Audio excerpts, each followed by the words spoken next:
உடம்பு சரியாகணும்ல. வணக்கம், நான் சூர்யா தங்கராஜ். போன மாதம் ஃபுல்லாக மேக்கப் அதிகமாக இருந்ததுனால குழந்தைங்க கூட டைம் ஸ்பெண்ட் பண்ணவே முடியலைங்க. அப்போ தான் மித்து கேட்டேன், எனக்கு கோழி குஞ்சு வாங்கி கொடுங்கன்னு சொல்லிட்டு, சரி நான் சீசன் முடிச்சோடனே கண்டிப்பாக வாங்கி கொடுக்குறேன்டா அப்படின்னு சொல்லியிருந்தேன். வாங்கி கொடுத்தா மட்டும் பத்தாது, என் கூட நீங்கள் டைம் ஸ்பெண்ட் பண்ணணும் அப்படின்னு சொல்லியிருந்தான். சரிடான்னு சொல்லியிருந்தேன். அதே மாதிரி கோழி குஞ்சு வாங்கி கொடுத்தாச்சுங்க. ஒரு கோழி குஞ்சு வளர்ப்பு குழந்தை வளர்ப்போடு இவ்வளோ சம்மந்தப்படும் அப்படின்னு நான் நினச்சி கூட பார்க்கலிங்க.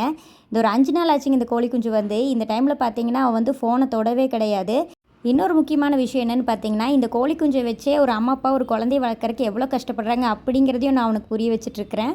ஏன்னா இந்த 5 நாள் அவனும் என் கூட சேர்ந்து ரொம்ப கஷ்டப்படுறானுங்க. ஏன்னா கழுகு நிறைய வந்து வட்டமிட்டே இருக்குது இந்த கோழி குஞ்சு இருக்கிறதுனால. பூனை சுற்றிக்கிட்டே இருக்குது. அது கூட அது கரெக்டான நேரத்தில் ஃபுட்டு கொடுக்கணும். இந்த மாதிரி தான் ஒரு குழந்தைங்களும் வளர்த்தும் போது அம்மா அப்பாவும் வந்து பார்த்து பார்த்து செய்கிறாங்க.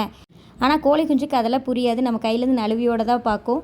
அது மாதிரி தான் குழந்தை வளர்ப்போம் அப்படிங்கிறது இப்போ அவன் புரிஞ்சுக்கிறான்.